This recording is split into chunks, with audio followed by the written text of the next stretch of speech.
La Moselle, un territoire qui regorge de lieux et de rencontres insolites et passionnantes. Dans ce département qui compte 5 territoires et qui jouxte le Grand-Duché de Luxembourg, la Belgique et l'Allemagne, ce sont un peu plus d'1 million d'habitants qui vivent, travaillent et construisent le quotidien du territoire. Tout au long de cette émission Destination, nous allons partir à la découverte de ce qui fait l'ADN mosellan. Histoire, sport, cuisine, artisanat, découvrons ensemble le cœur de la Moselle, une destination qui vaut le détour. Première destination de notre parcours en territoire de Metz, direction bien sûr le centre-ville de la capitale mosellane. Bienvenue dans ce premier numéro de Destination Moselle. Toute cette semaine, je vous emmène à la découverte du territoire de Metz. Un territoire dans lequel on peut avoir de nombreuses activités sportives, mais également flâner ou se promener et même se cultiver, que ce soit entre amis ou en famille.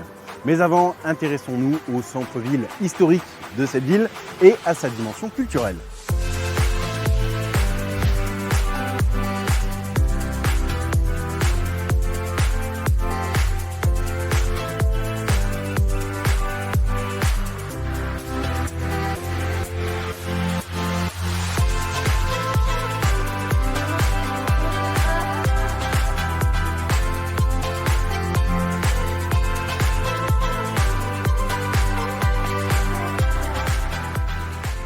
Bonjour Philippe. Bonjour Timothée. Donc nous sommes à Metz, ici, place d'Armes qui s'appelle aussi place d'Armes Jacques-François Blondel. Oui, pourquoi? C'est une place qui est une vraie place royale. Il faut imaginer avant ici toute une série d'églises, de bâtiments conventuels et religieux. Et Louis XV décide de doter Metz d'une vraie place royale. Il confie la tâche au duc maréchal de Belle-Île, mais aussi au duc d'Estrées ensuite. Et c'est Jacques-François Blondel, un grand architecte, qui réalise cette place. Et on voit toute une série de monuments, évidemment notre cathédrale, la belle et grande cathédrale de Metz. Et puis progressivement, la place est créée en aplanissant le sol, en créant tout cet élément que constitue l'hôtel de ville. Juste derrière nous, la garnison, où se trouvent les militaires. Et puis juste devant nous se trouve le Parlement de Metz. Donc on a tous les pouvoirs religieux, civils, militaires, législatifs avec le Parlement qui existent ici. Et c'est l'une des caractéristiques de Metz que cette place Jacques-François Blondel, qu'on appelle aussi place d'Armes Jacques-François Blondel, à 2 pas de la cathédrale, dans un complexe qui a été créé au XVIIIe siècle par Blondel, avec toute une série de travaux. Et c'est le début d'un renouvellement de l'urbanisme de Metz. C'est un début de changement de Metz. Un autre lieu emblématique est créé. C'est par exemple, j'imagine que c'est ça. Voilà. Ce grand bâtiment qui est le marché couvert donc. Le marché couvert aujourd'hui, mais qui au départ a été conçu pour être finalement le palais épiscopal, le siège de l'évêque, pour que tous les pouvoirs soient réunis en un seul et même lieu. La Révolution a mis un coup d'arrêt à cette construction et, cher Timothée, en fait, ce bâtiment inachevé a été transformé ensuite en marché couvert. Si vous venez à Metz, chers amis, n'hésitez pas à parcourir ce marché couvert. Des produits de la Moselle, des produits de notre terroir y sont présents. Ils sont présents avec la qualité, la variété et la quantité. C'est un peu ce dont on peut se rendre compte quand on se promène ici à Metz, c'est qu'en fin de compte, ces lieux historiques sont devenus aujourd'hui des lieux de vie, de la vie quotidienne. C'est l'une des caractéristiques de ces lieux que d'être parcouru par les visiteurs, par les Messins. C'est là qu'on y fait des rencontres, c'est là qu'on y voit ses amis. Et c'est une ambiance tout à fait singulière, une ambiance conviviale, une ambiance de joie et finalement de bonheur retrouvé que l'on peut avoir dans ces rues de la ville, dans ces espaces.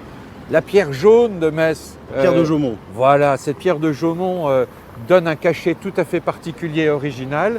Et puis cette pierre, c'est une forme de chaleur qui nous parcourt lorsqu'on déambule dans les rues de la ville. Alors là, on parle de pierre, mais il y a également dans le centre-ville des coins de verdure. Il y a des coins de verdure absolument fabuleux. Alors, petite anecdote, quand j'étais enfant, ma grand-mère m'emmenait dans l'un de ces espaces verts. Et Metz est une ville verte avec des coulées vertes un peu partout. L'un de ces espaces verts où on va se retrouver dans quelques instants. Parfait. Donc direction maintenant l'Esplanade, à quelques pas à peine du centre-ville, et dans lequel nous allons pouvoir déambuler au milieu de la verdure et des fleurs. been looking for answers, something more. Holding the past in my hands, now I'm fighting for someone I've ignored. To find who I am, and I've been taking all the time I need to get back to me, and missing all the ways that you and I used to be. L'esplanade, donc, à 2 pas du centre-ville, la verdure. À 2 pas du centre-ville, et d'autres lieux sont très verts. C'est l'esplanade qui résulte de la démolition de la citadelle. Il faut imaginer sous nos pieds des fortifications qui avaient été réalisées au XVIIe siècle, comblées au tout début du XIXe siècle, et à 2 pas de la maison de Verlaine, entourée par d'autres bâtiments comme le palais de justice, comme l'Arsenal. On a un îlot de verdure avec la capacité, regardez, cher Timothée, de voir très loin les côtes de Moselle. Oui, c'est vrai, on les voit de là. Vous parliez de Verlaine. Verlaine venait se promener ici à l'esplanade? Oui, Verlaine était enfant, il était à 2 pas, il se promenait sur l'esplanade et j'imagine Verlaine sentir comme moi, lorsque j'étais enfant, les odeurs de tilleul qui nous imprègnent en ces journées très ensoleillées. Ici à Metz, on a vraiment l'impression que où que l'on soit, l'histoire résonne dans le quotidien des Messins. On est entouré d'histoire, on baigne dans l'histoire, on a des repères historiques partout, mais on a aussi des repères naturels avec tous les jardins, tous les espaces verts qui caractérisent la ville de Metz. Et alors pour ceux qui aiment l'histoire ou la verdure, donc on est servi. Pour ceux qui aiment la culture, de l'autre côté du centre-ville, juste derrière la gare, construite d'ailleurs pendant l'annexion, il me semble, juste derrière la gare, le centre Pompidou, installé à Metz depuis 2010. Oui, une tradition depuis 2010, le centre Pompidou, une tradition ancienne, puisque là où nous nous trouvons, Timothée, il y a eu l'exposition universelle en 1861, où les artistes les plus contemporains étaient présentés. Et aujourd'hui, on a cette chance, depuis 2010, d'avoir le centre Pompidou qui présente des artistes contemporains, des performances, des expositions qui nous permettent d'entrer dans notre passé récent et de se laisser émouvoir, comme on est ému lorsqu'on parcourt cette ville. Donc l'art et l'histoire, donc une tradition à Metz. Et juste derrière, là on voyait que le regard porte au loin, il y a le plan d'eau. Et c'est là maintenant que moi je vais me rendre. Merci beaucoup Philippe. Excellente fin de visite et de découverte de notre territoire. Merci beaucoup et à bientôt. Et oui, on vient de le voir avec Philippe Brunella, le centre-ville déborde d'architecture et de patrimoine. Et juste derrière donc cette esplanade, ce jardin qui existait déjà au 19e siècle, il y a le plan d'eau, un lac artificiel construit en 1970, alimenté par différents bras morts de la Moselle. Et nous pouvons y faire énormément d'activités, seuls, en famille, entre amis. On va le voir tout de suite.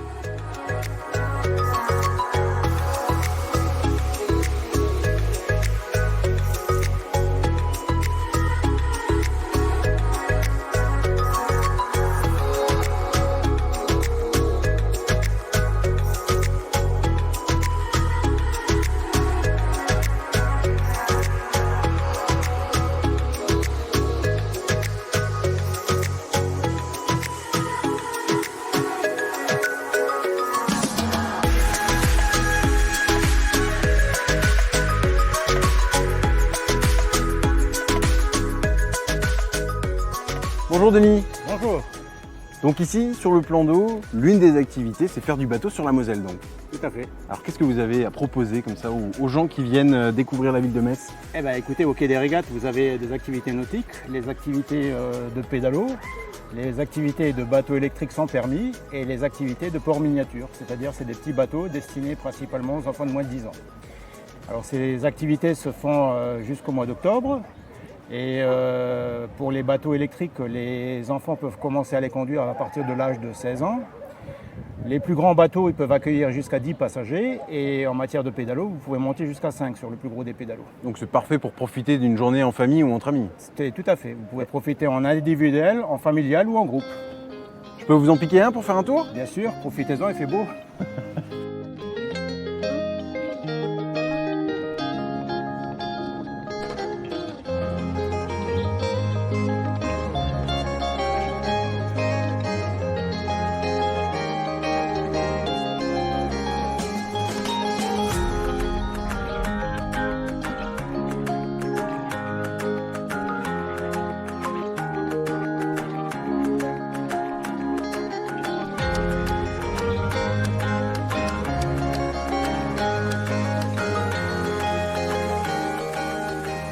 Ce qui est quand même génial à Metz, c'est qu'on peut visiter la ville à pied, mais également sur l'eau.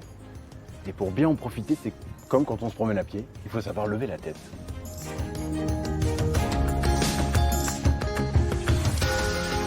Et il faut aussi savoir baisser la tête de temps en temps.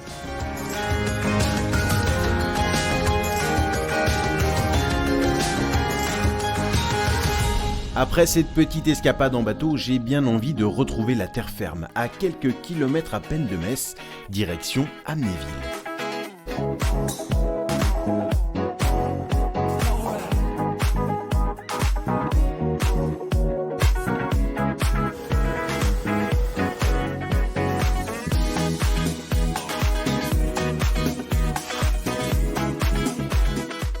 Bonjour Vaïk.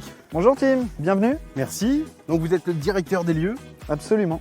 Alors ici, je suis passé par pas mal de pelouses. Où est-ce qu'on se trouve exactement donc sur le green ici? Donc on est sur le green du trou numéro 1.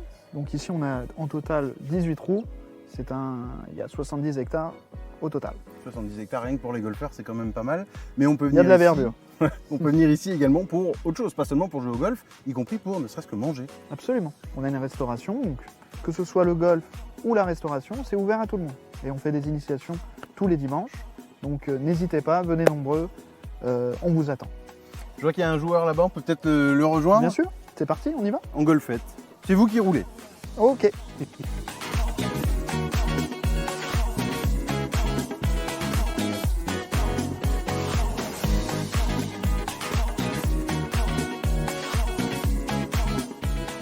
Et donc on est sur un golf qui fait 70 hectares et un terrain très vallonné. Absolument. C'est une bonne chose ça pour un terrain de golf? C'est plutôt intéressant, c'est assez stratégique, donc les golfeurs aiment bien venir ici. Donc c'est assez plaisant.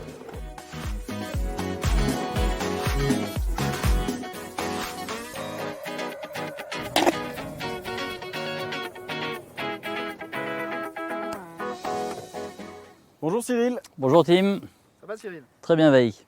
Donc, venu tapoter la balle. Exact. Alors qu'est-ce qui fait qu'on est un bon joueur de golf?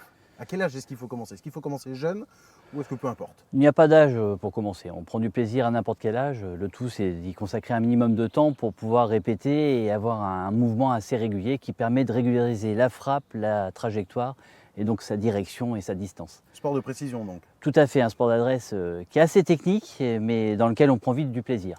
Eh bien, est-ce que je peux essayer de prendre du plaisir? Alors, J'ai juste bien pour- envie de tenter. Avec plaisir. Alors, juste pour vous répondre vis-à-vis de l'âge, les plus jeunes ont 4 ans. D'accord. C'est ce qu'on appelle le baby golf. Donc, on s'amuse avec des cibles aussi. Et des balles qui se scratchent sur les cibles. Ouais. Et ça va jusqu'à 18 ans pour les meilleurs des jeunes. Et puis après, il n'y a pas d'âge pour jouer au golf. Jusqu'à 95 ans, il n'y a aucun problème. D'accord. Donc là, puisque vous voulez découvrir, vous avez un putter. Donc Ouais, l'idée, donc c'est je le me club mets le comme plus ça. fermé du sac. C'est-à-dire par rapport à la verticale, il est très, Ouais. très droit. Et ça permet de faire rouler la balle pour se rapprocher du trou pour ensuite la mettre dans le trou. Donc l'idée, c'est de positionner le club en direction de la cible, de faire un petit mouvement pendulaire avec vos épaules, les bras et le putter. Donc comme ça. Voilà, un peu moins haut. Et puis vous accélérez, très bien. Et là, on se rapproche. Superbe, magnifique. Eh, Ah, c'est faudra un que bon je fasse ça début toute là. ma vie. Ah là, c'est un bon début là. Il faut Par le mettre dans le contre- trou. Là, il faut finir. D'accord. Ça paraît simple, mais il faut s'appliquer autant que sur les longs. D'accord. C'est souvent là que se fait la différence à très haut niveau, où on rate le trou avec une petite distance. Si je la mets, je paye ma tournée. C'est ça.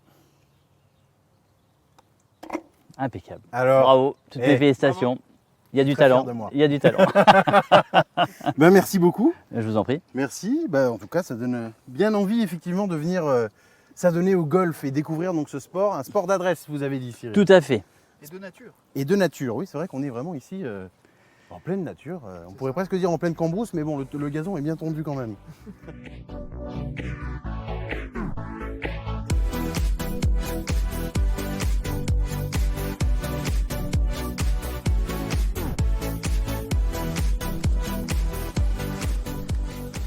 Vaïk, ici, Cyril nous l'a dit, vous nous l'avez dit, ce golf, il est ouvert vraiment à tout le monde, et qu'on soit débutant ou professionnel. Absolument. Donc c'est à la fois un parcours qui est assez exigeant techniquement, mais qu'on adapte aussi pour les débutants. Donc c'est vraiment intéressant, déjà que ce soit pour les âges. Vous avez pu voir avec Cyril que ça démarre très jeune et ça va Jusqu'à même 95 ans. Voilà. Et surtout, On a aussi une image qui colle au golf, qui est que c'est réservé entre guillemets à une certaine élite. Nous, ce qu'on cherche vraiment, c'est à l'ouvrir à tout le monde, montrer aux gens que c'est un sport aussi de bien-être en nature et que c'est adapté à tout le monde. Et donc, vous mettez en place des initiations, des stages. Voilà, absolument. Et on a aussi la restauration. La restauration, vous n'avez pas besoin d'être golfeur pour venir manger au golf. On est ouvert à tout le monde. Et donc, on a une restauration assez simple, donc sur des produits frais. On fonctionne souvent sur des plats du jour. Et on veut vraiment que les gens viennent découvrir ce lieu. C'est un lieu qui est sincèrement magique. Vous avez pu voir, on a une terrasse qui est avec une vue à 360 degrés, donc c'est plutôt intéressant. C'est vrai. Donc on peut venir ici autant pour manger que pour faire du sport. C'est ça, absolument. Les deux allant bien ensemble, c'est plutôt complémentaire. C'est ça. Parfait. Voilà.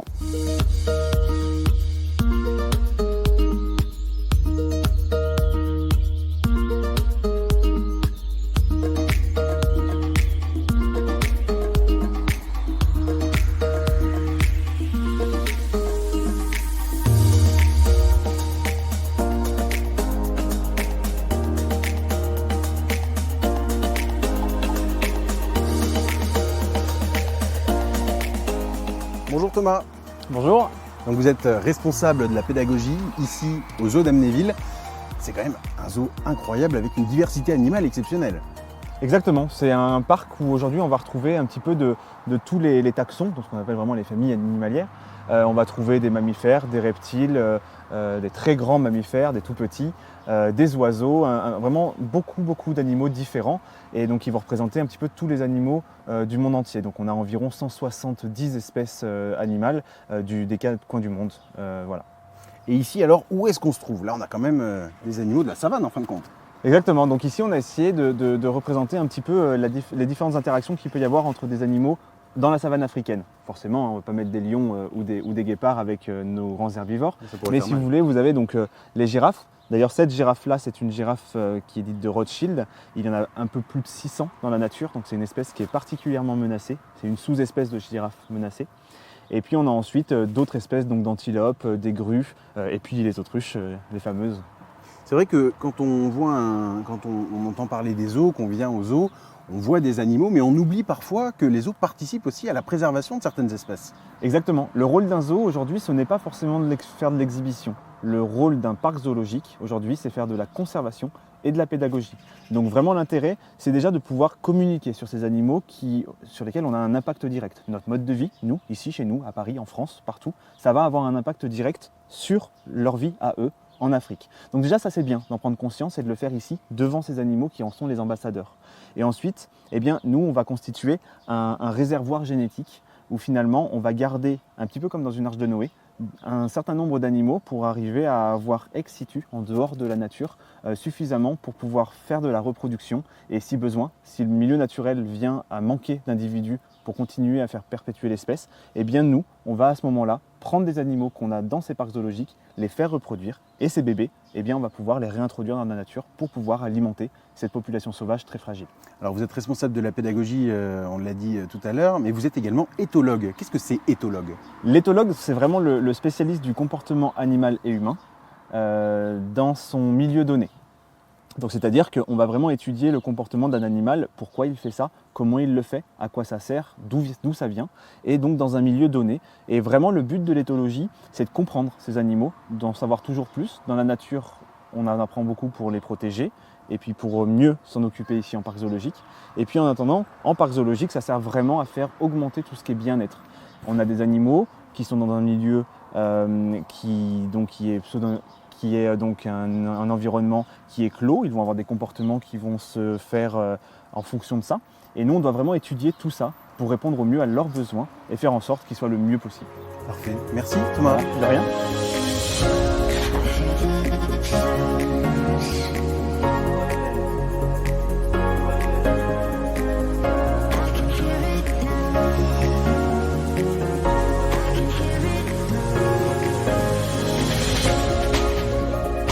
Cette découverte de cette faune en provenance du monde entier m'a donné envie de découvrir un peu plus de flore. Et pour ça, l'endroit le plus indiqué, c'est bien sûr Ars-Laquenexy.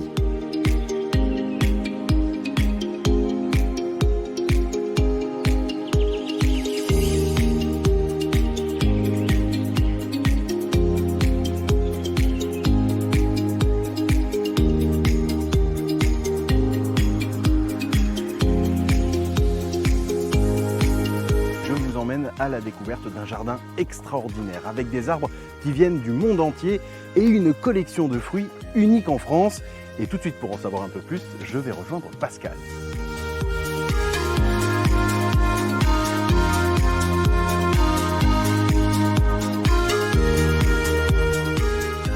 Bonjour Pascal. Bonjour Tim, comment ça va? Ça va, merci. Donc vous êtes directeur de ces jardins fruitiers de la Connexie. Qu'est-ce que vous êtes en train de faire? Là, je suis en train de vérifier un petit peu la pollinisation d'une plante assez intéressante et assez rare qu'on appelle la main de Bouddha, le Citrus digitata. C'est un agrume extraordinaire qui vaut très cher lorsqu'on achète les fruits qui sont mûrs. Et pourquoi Citrus digitata? Digitata comme les doigts, parce que comme ça, vous pouvez regarder, ça fait, on dirait des doigts. Alors, c'est un agrume qui ne va pas avoir véritablement une chair comme on peut l'avoir sur une orange ou un citron. Ce qu'on va utiliser, c'est l'écorce qui confie. C'est un véritable délice en octobre-novembre, c'est absolument fantastique. Et ça pousse très bien chez nous. Hein. Donc des agrumes. Alors moi je croyais qu'il n'y avait que des pommiers ici. À la Connexie? Non, non, non. Alors bien évidemment, on a, mais je vais vous emmener voir tout ça, on a la plus grande collection fruitière française, la plus grande collection par exemple de pommes en France et la deuxième au monde. On a également des collections de framboisiers. On a la plus grande collection de framboisiers au monde. Ça, c'est pas très très connu. Le framboisier est connu, mais le fait qu'à la Connexie, en Moselle, il y a la plus grande collection de framboisiers avec 96 variétés cultivées sur le site. Ça, c'est pas très connu. Et alors, il y en a quoi? Il y en a des salés, il y en a des plus sucrés? Non, il n'y a pas des salés. Il y a des plus rouges, il y a des plus grosses, il y a des plus petites. Il y en a qui ont des touches d'acidité qu'on va manger plutôt sur des plats salés, comme par exemple un carpaccio de saumon ou même un carpaccio de Saint-Jacques. Ça va être absolument fantastique. On a des framboises. On a une très belle framboise qui est née à Metz, qui s'appelle Sucré de Metz. Il y en a une autre qui s'appelle Surprise d'automne, qui sont nées dans l'histoire, parce que c'est ici aussi le creuset de l'histoire de l'horticulture mosellane et de l'horticulture du Grand Est. C'est que la famille Simon-Louis, qui était installée à Vallières, a beaucoup obtenu de plantes et de plantes fruitières. Et la collection des jardins fruitiers de la Connexie est basée sur cette histoire de la famille Simon-Louis. Donc voilà. Et puis, il y a le jardin où on peut se balader, ce qu'on fait là maintenant. C'est-à-dire que là, il y a des collections absolument fantastiques. Il y a des lys, il y a des pivoines. Il y en a à peu près pour tous les goûts, quoi. Et des pommes, donc. Je tiens à ces pommes puisque vous faites des pommes marquées. Qui ont Oui. fait le tour du monde d'ailleurs, puisqu'elles ont été distribuées plusieurs fois à des réunions de l'ONU, par exemple. Oui, tout à fait. C'est un petit peu l'ambassadrice végétale de la Moselle à travers le monde, parce que ces pommes, on est un des 3 sites au monde à en faire. Il y a le potager du roi à Versailles, excusez du peu, et puis il y a un site au nord du Japon. Et effectivement, à plusieurs reprises, l'ONU a demandé à ce que la Moselle, le département de la Moselle, puisse produire les cadeaux officiels d'un certain nombre de réunions. Il y a eu comme ça la COP10 à Nagoya, au Japon. Il y a eu l'Assemblée générale des chefs d'État à l'ONU, qui a lieu en septembre. Il y a eu la COP21, où la Moselle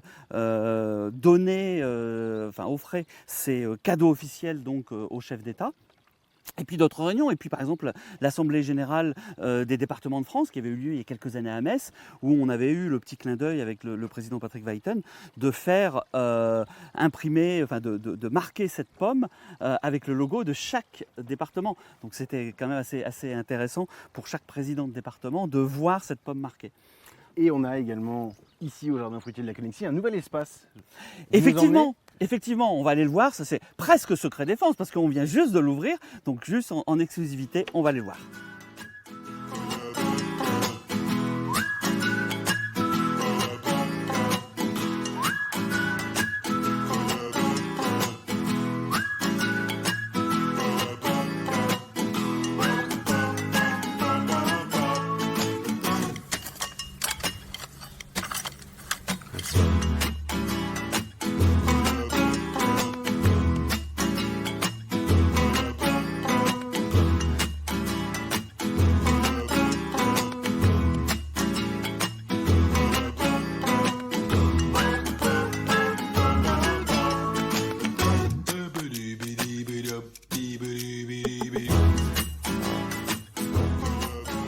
Là, Pascal, on arrive donc ce nouvel espace qui s'appelle Graines de Jardinier. Et oui, c'est tout un programme, Graines de Jardinier. En fait, l'idée du département de la Moselle, c'était tout simplement de cette notion de transmission du grand-père qui prend sa petite fille ou son petit-fils par la main et qui va lui enseigner toutes les bases du jardinage. Moi, je me rappelle, je cultivais des tomates avec mon grand-père maternel.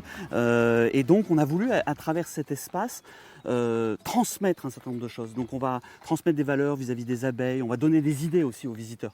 C'est-à-dire que en fait, cet espace qui est articulé autour de containers marins permet de créer 3 espaces, un balcon, une terrasse et un jardin. C'est globalement ce qu'on a. Je ne sais pas ce que toi tu peux avoir dans ton jardin ou chez toi, mais c'est J'ai pas de jardin. Il faut avoir soit un balcon et là on donne des idées de mobilier, de plantes, etc. Donc, un lieu très pédagogique. Super pédagogique. Vraiment c'est un échange entre nos jardiniers et nos visiteurs. Et ça, c'est assez intéressant. Donc là, on a un balcon, petit endroit qui est assez élégant, qui est tout petit, etc. Ici, on va rentrer dans l'aspect terrasse. Et puis, ce qui est assez important au niveau de ce jardin, c'est que les visiteurs vont pouvoir voir la liste des plantes, vont pouvoir retrouver en boutique aussi ces plantes. C'est vraiment une sorte de laboratoire d'idées. Alors justement, vous parlez de la boutique. Ici, au Jardin fruitier de la Connexie, qu'est-ce qu'on peut venir y faire donc, à part de la pédagogie donc? Plus que la pédagogie, je serais d'abord tenté de dire passer un bon moment. Passer un bon moment en famille, seul, avec un livre sur un transat, dans l'herbe, chercher des idées. On peut également y aller dans la boutique. On peut aller avoir aussi des stages. On a une fois par semaine un programme de stage qui est assez important, qui permet tout simplement aux visiteurs d'apprendre les techniques. On leur livre nos secrets de jardinier et de jardinage. Donc ça, c'est véritablement quelque chose d'assez important. Donc c'est assez complet ici. C'est pas parce que c'est les jardins fruitiers qu'on vient forcément pour s'intéresser aux fruits. On peut aussi flâner, vous l'avez dit, lire, bronzer un peu. Le jardin, et j'ai souvent l'habitude de le dire, le jardin c'est aculturel, c'est-à-dire qu'on peut avoir envie d'apprendre sur les plantes, on peut être botaniste, on a des botanistes qui viennent ici, on a aussi des gens qui n'ont jamais jardiné, et parce qu'on l'a vu juste après le confinement, ce qui s'est passé, c'est qu'il y a énormément de personnes qui sont venues et qui sont revenues pratiquement tous les jours de la semaine, ils n'avaient pas eu de jardin, ils n'avaient pas de balcon, et à un moment ils sont venus ici, passer un bon moment. Donc voilà, on est véritablement un havre de paix aux portes de Metz, au milieu de la Moselle, et ça c'est quand même un luxe incommensurable. Et donc ce lieu, on le rappelle, les horaires d'ouverture, les jours d'ouverture? Alors on est ouvert tous les jours du mardi au dimanche.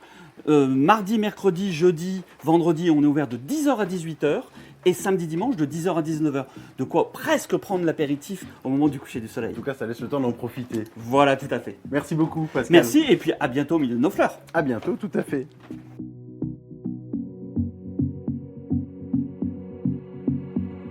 It's all the same, some things never change. I couldn't stop and say no. It's all the same, you won't take the blame, even when you are blowing up. Oh my, you're mine. On se promène, mais c'est bientôt l'heure de l'apéro. Et en Moselle, on fait de très bons vins. On peut même parfois les déguster à l'ombre d'un arbre.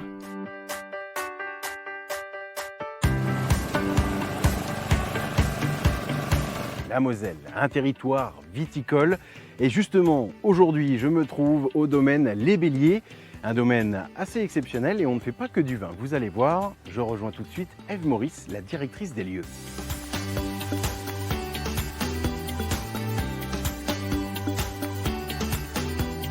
Bonjour Ève. Bonjour.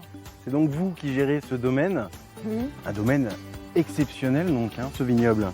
Exceptionnel parce qu'il est tout maintenant déjà et qu'il a été remembré depuis maintenant 3 générations.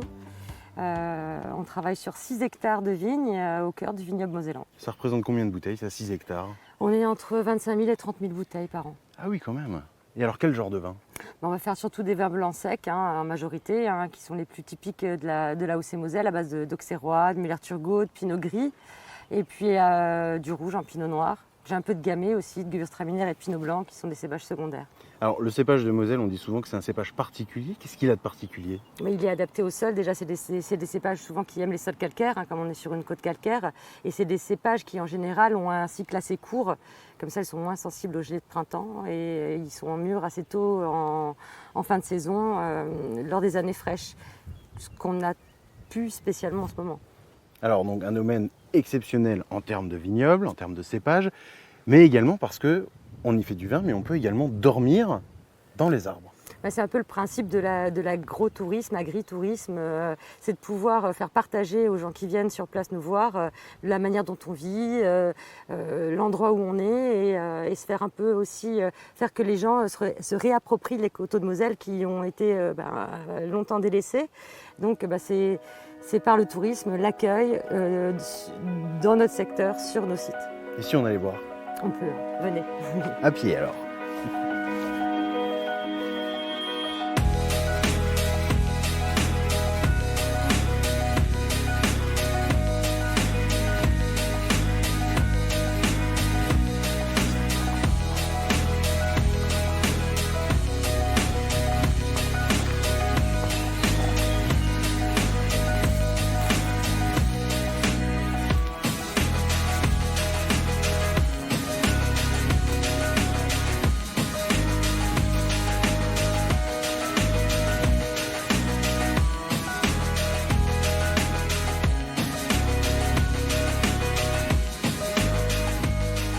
Ah oui, quelle vue! Ouais, c'est pas mal. Hein. On a vu sur toute la vallée. Et sur Metz là-bas, je crois. Et sur Metz. Donc en fait, ce qui est bien, c'est que les 3 cabanes ont vraiment 3 ambiances différentes. Il y a Pomotte qui est un peu cachée en forêt, mais qui a quand même la vue dégagée. Folie qui donne vraiment sur le vignoble, où là, les gens nous voient même travailler, voient la manière dont chaque saison se déroule. Et Bacol qui est, elle, en pleine forêt. Donc, qui est une cabane pour 4 personnes, et où là, on est plutôt sur le côté observation de la vie de la forêt, des oiseaux, du renard qui passe. Et c'est ça qui est intéressant, c'est que même quelqu'un qui est venu loger dans une cabane, il aura envie de revoir dans une autre parce que c'est une autre aventure. Donc 3 cabanes, mais 3 ambiances totalement différentes. Mm-hmm. On les voit d'ailleurs d'ici, c'est bien, on peut même se faire coucou entre voisins. Oui, ça va souvent, hein, quand il y a des gens qui viennent en famille, ils prennent les deux, comme ça, ils peuvent... prendre l'apéro sur la terrasse de Folie et retourner tranquillement dormir à Pomotte. Et alors, cette cabane alors, comment est-ce qu'elle se présente? Pomotte, c'est une cabane qui est faite il y a un lit double pour 2 adultes et un lit simple pour un enfant, donc c'est 2 à 3 personnes. Et elle est autonome parce qu'on a des panneaux solaires dans chaque cabane qui permettent d'avoir l'électricité. Alors il n'y a pas de prise pour charger, ça déconnecte. Quand on vient ici, on déconnecte. Ça fait du bien aussi de pouvoir se couper du quotidien. Et c'est un peu ça qu'on cherche, je pense, quand on va dans ce genre d'hébergement. Et après, on a une petite réserve d'eau, donc on est aussi sur l'économie, comment on utilise notre eau, parce qu'il faut tout monter, il n'y a pas de réseau, il n'y a pas tout ça. Donc c'est une autre manière de vivre la découverte de nos territoires. C'est vrai que c'est une philosophie totalement différente. Et qui va aussi avec le côté de l'agriculture biologique, qui va aussi dans tout ce contexte d'essayer de respecter les milieux dans lesquels on vit. Il y a une cohérence en fait entre les habitations et notre activité, et même les 2 autres hébergements qui seront dans la cave, qui elles vont être plus tournées vers le no-tourisme, en fait, où on va plus vraiment voir qu'est-ce que c'est de produire du vin au fil et à mesure des saisons. Donc moi ce qui me plaît, c'est qu'il y a ce côté et nature et activité agricole, parce qu'on est là et on travaille quand même sur ce secteur. Et alors si on a envie de réserver, on se rend sur le site internet, j'imagine? Alors, pour réserver, vous pouvez déjà aller regarder le site donc de cabane, c'est contact@cabane-lorraine.com, et par téléphone pour les réservations. On n'a pas de réservation en ligne, c'est un coup de fil, un mail, et là, toute la saison estivale, on peut venir réserver. Et on peut venir réserver toute la saison estivale dans les cabanes, et je pense que l'activité œnotouristique commencera autour des vendanges. Parfait. Merci beaucoup, Ève. Mais de rien.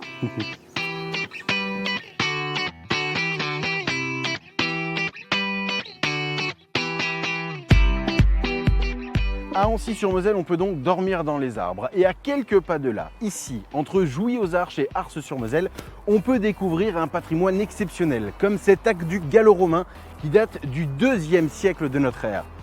Ici, on voit sa partie extérieure qui traversait la vallée, mais il y avait également une partie intérieure, souterraine, et nous allons tout de suite la voir d'un peu plus près avec Claude Lefebvre, archéologue.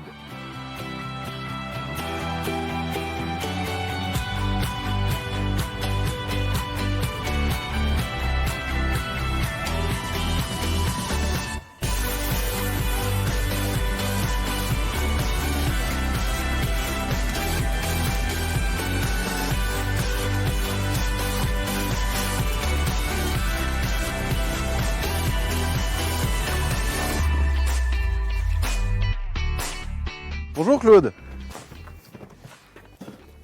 Donc vous êtes archéologue? Eh oui. Et alors ici, qu'est-ce que c'est que ce mur? Écoute, on a affaire à un tronçon de l'aqueduc romain enterré, le l'aqueduc qui alimente Metz au IIe siècle, à partir du IIe siècle de notre ère, et qui est souterrain sur 21 km, à part le pont qui correspond aux arches d'Ars et de Jouy. Et donc, à l'occasion de la construction d'une maison, on a découvert une quinzaine de mètres de cet aqueduc souterrain. Et donc, on va pouvoir faire toute une série de photographies, de relevés, d'études morphologiques, géologiques, etc. Donc c'est un aqueduc qui est quand même exceptionnel, donc il date de l'époque gallo-romaine. Il date de l'époque gallo-romaine. Il part de Gorze. Il part de Gorze. Et il allait jusqu'à Metz alors. Il allait jusqu'à Metz et il franchit la Moselle, les fameuses arches dites de Jouy, enfin à Ars et à Jouy. Il franchit la Moselle sur un très grand pont, mais tout le reste du tracé est souterrain. Et on a la chance ici de tomber sur un tronçon de ce tracé souterrain, de pouvoir l'étudier complètement parce qu'on l'a complètement dégagé sur ces 2,50 m de hauteur. Donc c'est vrai pour nous, ça va permettre une étude formidable. Quand on voit la Moselle aujourd'hui, on a parfois tendance à oublier tout ce qu'il y a eu avant. Oui. Mais cette époque gallo-romaine est très importante ici sur le territoire de Metz. Ah oui, oui, tout à fait. Des Vaudurum était le chef-lieu des médiomatriques. Non, on est dans une ville romaine importante. Hein, alors, il y a plein d'inscriptions, il y a plein de choses à voir au musée, mais tu y es allé. Comment est-ce qu'on se rend compte aujourd'hui de l'importance d'un patrimoine comme celui-ci? En le voyant, en faisant des fouilles ou aussi par des textes peut-être? Alors déjà, on a quelques textes anciens, en particulier d'auteurs latins, qui nous disent comment étaient construits les aqueducs, etc. On a un curateur des eaux à Rome qui s'appelle Frontin, qui a laissé également des écrits et qui dit que les aqueducs, c'est à l'image de la grandeur de Rome. Pour Frontin, les aqueducs, c'est vraiment une très grande réalisation des Romains, réalisation prestigieuse. Voilà, donc ce que j'allais dire, c'est un signe de prestige, mais c'était donc une cité prestigieuse. C'est un signe de prestige et les gens qui ont commandité la construction de cet aqueduc voulaient évidemment amener l'eau pour la ville de Metz, mais en même temps laisser une trace de leur position sociale en construisant ce monument prestigieux. Et donc là, les fouilles, elles vont durer encore combien de temps alors? Alors au total, elles auront duré 15 jours. C'est un travail de ce qu'on appelle une fouille de sauvetage urgent. Et on a dégagé complètement l'aqueduc, on l'a nettoyé et puis maintenant on procède à nettoyer extérieurement et intérieurement. On peut pénétrer à l'intérieur, on peut marcher debout sur une quinzaine de mètres, c'est très, très émouvant, quoi. Et puis on fait une étude complète, morphologique, géologique, comme je te disais tout à l'heure, topographique. Voilà, on fait des analyses, on essaye de trouver des objets qui permettront de dater. Bref, le travail traditionnel de l'archéologue. Très bien. On ne va pas vous arrêter plus longtemps dans votre travail. Bon courage en tout cas et merci de nous avoir accueillis sur ces fouilles. Écoute, je te laisse visiter et faire quelques photos. Les Romains sont les premiers à avoir fait de Metz une ville importante de passage. Et quel plaisir de voir que l'histoire nous surprend encore aujourd'hui. Allez, pour finir en légèreté, direction maintenant les sensations fortes à Feilly, à 15 minutes de Metz.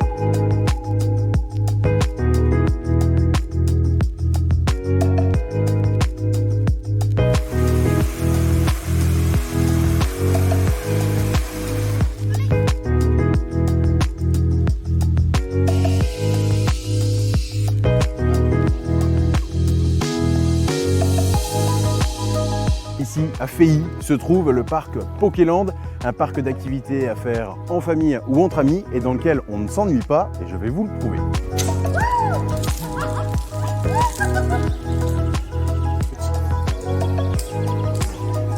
Bonjour Nicolas. Bonjour.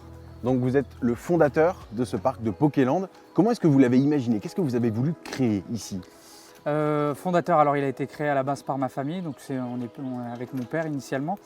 Comment on l'a imaginé, c'est un petit peu une idée qui est venue comme ça, par hasard. On a eu l'opportunité d'acheter la forêt et au fur et à mesure, on s'est dit qu'est-ce qu'on va faire dedans, comment on va le développer. Et donc on a commencé petit à petit à développer l'activité en s'agrandissant année après année. Alors justement, vous vous êtes agrandi, vous vous êtes diversifié aussi, puisque à son ouverture en 2015, c'était principalement du paintball, avec notamment un terrain de paintball nocturne qui était assez unique en Europe. Et depuis, diversification totale, vous faites plein de choses. Oui, c'est ça. Alors à la base, on avait On s'était dit on va vraiment développer le paintball, donc on avait fait une très grosse activité sur le paintball qui est toujours là. On a 7 terrains au total, des terrains en nocturne, on a des terrains à thème, donc vraiment une belle structure. Et on s'était dit on va proposer quelques activités de loisirs à côté pour que les parents puissent, enfin toute la famille puisse rejoindre le mari quand il va jouer au paintball ou que la femme va jouer au paintball. En fin de compte, on s'est rendu compte que ça ne marchait pas du tout. Les joueurs de paintball viennent entre amis. Et la famille, c'est la famille. Sauf qu'on a eu une très forte demande sur la partie loisirs avec le peu d'activités qu'on avait. Et donc on s'est vraiment décidé à développer ces activités-là de loisirs avec l'acrobranche, du propulsion à l'élastique, enfin, plein de choses qu'on est venu ajouter à chaque fois. Et alors pour les enfants par exemple, quand un père décide de venir pour faire du paintball par exemple, ses enfants, qu'est-ce qu'ils peuvent faire? Les enfants, ils ont plein de choses. Ça commence dès 3 ans. On a 3 parcours en total maintenant. 3 parcours acrobranche qui sont vraiment à 1 mètre du sol pour que les parents puissent accompagner. On fait du poney, on en a aussi, on a du saut dans un airbag, saut dans le vide, escalade, propulsion à l'élastique, je disais tout à l'heure, des cabanes dans les arbres. Donc vraiment plein d'activités pour toute la famille, vraiment pour tout le monde. Donc là-dessus, on touche vraiment tout le monde. Et on peut venir passer une journée complète puisqu'il y a également de la restauration sur place. C'est ça, oui, exactement, une journée complète. L'objectif, c'était vraiment ça, c'était de pouvoir proposer plein d'activités pour tout le monde pour la journée. Donc on s'est vraiment développé au fur et à mesure en construisant le parc pour essayer d'accueillir les gens sur la journée. Et quand on se promène un petit peu dans le parc, on remarque aussi qu'il y a très peu d'électricité. On a l'impression que tout est fait en fait en nature, quoi. Oui, c'est ça, oui. Alors on se travaille avec l'activité qui est en train de se dérouler à côté de nous, il y a juste un petit moteur, mais c'est vrai que toutes nos activités autrement, c'est vraiment du 100% nature. On a des quads électriques, on a des bateaux électriques nouveautés de cette année, on en parlera tout à l'heure, mais on a vraiment c'est esprit soit électrique, soit des activités 100% naturelles. Oui, parce qu'on a également l'acrobranche qui est ici, qui est réputée ici à Feigny. Oui, c'est une de nos plus grosses activités. Oui, on a 6 parcours au total, donc ouais. Et donc chaque année, l'année dernière, c'était 75 000 visiteurs. 75 000 d'avril à fin octobre. Et d'où ils viennent alors? Uniquement de la région ou est-ce que essentiellement de la région pour le moment, oui, essentiellement de la région. Notre communication se concentre vraiment sur cette zone, donc ça vient vraiment de Moselle, Meurthe-et-Moselle. Voilà. Ah oui, d'accord, c'est pas pour rigoler, ça. Non, non, non. Ça décolle. 3G. 3G, ouais. 3G donc. 3G de vitesse, ouais, c'est ça. Eh bien, faut le vouloir. Ça donne envie d'essayer quand même. Ouais. Et vous avez également lancé cette année, comme chaque année, des nouveautés. Et je propose qu'on s'y retrouve. Il y a notamment la balade sensorielle. C'est ça. On peut aller faire un tour? Oui, on peut y aller. Ouais. Super.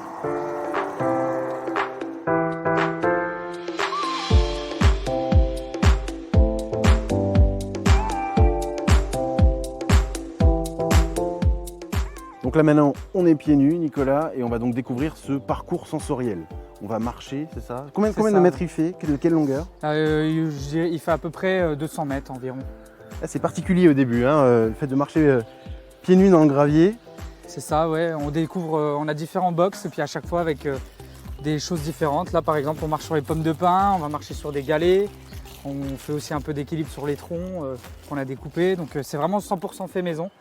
Et pourquoi alors? Pourquoi avoir eu envie de créer ce... Parce qu'on est dans un parc de loisirs, d'accord, on voit les sensations fortes, on voit les jeux sur l'eau. Pourquoi un parc sensoriel? Parce qu'il en faut pour tous les goûts, c'est vraiment notre marque de fabrique, c'est de toucher toute la famille. Et ce genre d'activité, c'est vraiment pour nous, c'est vraiment le type d'activité qui va vraiment toucher tout le monde, aussi bien les grands-parents, les enfants, la mère de famille, le père, donc vraiment tout le monde s'y retrouve. Et c'est quand même quelque chose qui correspond bien à notre image. Le 100% nature, ce qu'on prône, et pas d'attraction, pas de choses comme ça. Voilà pourquoi on a fait ça. Alors là, l'eau était froide, mais ça fait du bien quand il fait chaud. Donc là, on va marcher sur des galets. Alors, je vous avoue. Alors là, c'est des rochers un petit peu. C'est pas les galets, hein. C'est pas des galets. De la pierre rose. On sent qu'elle a été polie un petit peu. Voilà, quand même, ouais, c'est ça exactement. On va pas se couper non plus, c'est bien. Là, le principe, c'est de marcher en équilibre sur les troncs. le bois. Ouais, sur le bois. Bah, je peux. Il faut s'initier, hein. Ah bah allez. Ils viennent de la forêt, ceux-là, c'est nous qui les avons préparés. D'accord. C'est des troncs d'acacia. Qui viennent du coin donc. Ouais. Et encore une fois, c'est une activité qui est très proche de la nature. Hein. Oui, c'est ça, c'est vraiment, on l'a fait nous-mêmes avec nos petites mains et nos équipes. En tout cas, c'est très agréable de marcher sur du bois sans écorce. Et là, c'est des écorces, là, c'est différent encore. Donc à chaque fois, il y a vraiment plein de sortes différentes. On a créé cette rivière artificielle aussi dans laquelle on passe Donc c'est une pompe qui va brasser l'eau et qui la renvoie dans l'étang parce qu'on voulait à un moment un passage dans une eau et on trouvait que ça donnait vraiment un plus à ce parcours sensoriel. C'est des petites choses qu'on a fait, ça fait du bien. Hein. Ah ouais, c'est super, vraiment. Et donc d'autres nouveautés cette année également. Quelles sont-elles? Oui, c'est ça. Ouais, au total, on a 5 nouveautés. Donc déjà celle-ci, le parcours sensoriel. On a aussi développé un parcours tyrolienne. Donc c'est un parcours qui va être composé d'une dizaine de tyroliennes environ et sur 1 km. Donc ça, c'est vraiment notre grosse activité aussi qu'on a voulu développer. On a aussi créé une piste de tubing. Donc le tubing, c'est quoi? C'est comme grosses luges. On sent que vous sursautez quand même Ouais, sur le gravier. sur celui-là, oui. Mais c'est comme des grosses luges d'été. Donc c'est sur 80 mètres de long, un revêtement spécifique. On est dans des grosses bouées et ça nous permet de glisser, de faire la course avec les parents ou pareil, familial. On a développé aussi les bouées tamponneuses. Ce qu'on a vu en début d'émission. C'est ça, exactement, que vous avez pu essayer. Donc là, c'est une nouvelle activité aussi qui marche très très fort déjà depuis qu'on est ouvert. C'est venu remplacer nos jet skis électriques pour là aussi toucher vraiment tout le monde. Donc là, les adultes, les enfants peuvent le faire, alors qu'auparavant, nous, les jet skis par exemple, c'était une activité qui touchait vraiment que les petits, les plus jeunes. Et la dernière, c'est l'archerie tag, où là, c'est un paintball, mais version un peu tir à l'arc. Donc on est dans des équipes de 5 contre 5 et on vient se défier en face à face, un petit peu à la Hunger Game. Et on fait le parcours entièrement. Donc un parcours à la Hunger Game, donc j'imagine qu'il y a également du lancer de hache. Le lancer de hache, oui. Alors on n'a pas communiqué dessus comme une nouveauté, mais c'est un petit plus qui est venu se rajouter dans le parc. Donc en fait, c'est une activité qui ne sera pas inclue dans l'entrée, mais qui sera en supplément à côté. C'est une initiation, donc on peut vraiment le découvrir un petit peu comme un chamboule-tout, comme un jeu de foire. Et ça permet aux gens qui n'en ont jamais fait de l'essayer et de pouvoir s'initier à cette activité-là qui est très très sympa. En tout cas, là, ce parcours sensoriel, donc, il y a certaines parties qui font un peu, pas mal, mais qui surprennent. Mais ce qui est bien, c'est qu'on retrouve des sensations, cette sensation de marcher pieds nus, qu'on oublie aujourd'hui, hein, ouais, c'est ça. Qu'on ne fait plus. Qu'on ne fait plus. Et c'est très particulier. Là, on a de l'ardoise, donc en plus, elle est bien chaude. Bien chaude, ouais. On fait chaud-froid, il paraît que c'est bon pour la santé, là, entre la rivière et les ardoises chaudes. Bon, moi, je propose qu'on a fait un petit tour au lancer de hache. Pas de souci, ouais, on va y aller.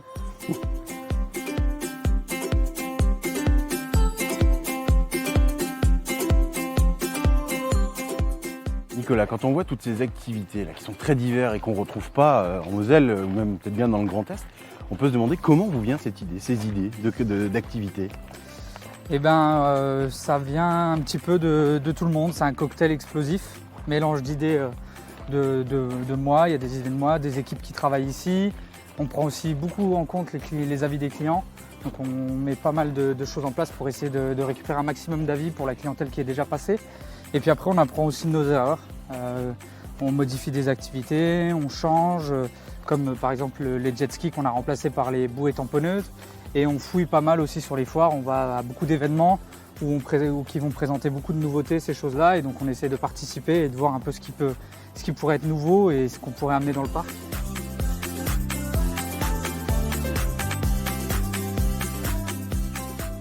Bonjour Kylian. Bonjour Tim. Donc lancer de hache. C'est ça. C'est quoi? C'est plutôt un sport de précision? C'est un sport d'adresse? C'est un sport de brut? C'est un sport d'adresse et un peu de brut aussi, parce qu'il faut avoir un peu de force. Ouais. Donc du coup, pour lancer la hache, vous allez prendre la petite hachette qu'on appelle le tomahawk. Bien en bas, j'ai l'impression que vous la prenez bien en bas. Hein. Voilà, c'est ça. On la prend bien au bout du manche. D'accord. Pour avoir plus de force et qu'elle tourne mieux. Vous allez vous mettre face à une cible. D'accord. La hachette du coup bien au bout du manche, vous venez la placer derrière la tête. Quand vous lancez, faites attention à pas vous taper dans la tête. Ce serait dommage. Bien face à la cible. Et on lasse, et il faut qu'elle se plante. D'accord. Et alors, c'est un sport qui commence à apparaître, à émerger en France. Oui, c'est ça. Dans quelle idée on est quand on se met dans ce sport-là? Est-ce qu'on vient pour se défouler? Est-ce qu'on vient pour dire, un peu comme le tir à l'arc, je vais essayer de viser bien au milieu? Ou est-ce que le but, c'est de toucher de toute façon le morceau de bois? Il faut toucher le morceau de bois. Il n'y a pas besoin de taper au milieu. Ouais. Le mieux, c'est de taper au milieu, mais le but, c'est vraiment de taper sur la cible. Je peux essayer? Bien sûr. Donc je le prends bien en bas. Peut-être changer de cible, il ne faut pas que je tape là. En troisième, encore après. Là. Donc, je le prends bien en bas. Ouais. Je mets derrière sans taper la tête. Bien écouter. Hein. Et j'essaye, sans me ridiculiser. Ok. On la remettra après, je vais réessayer.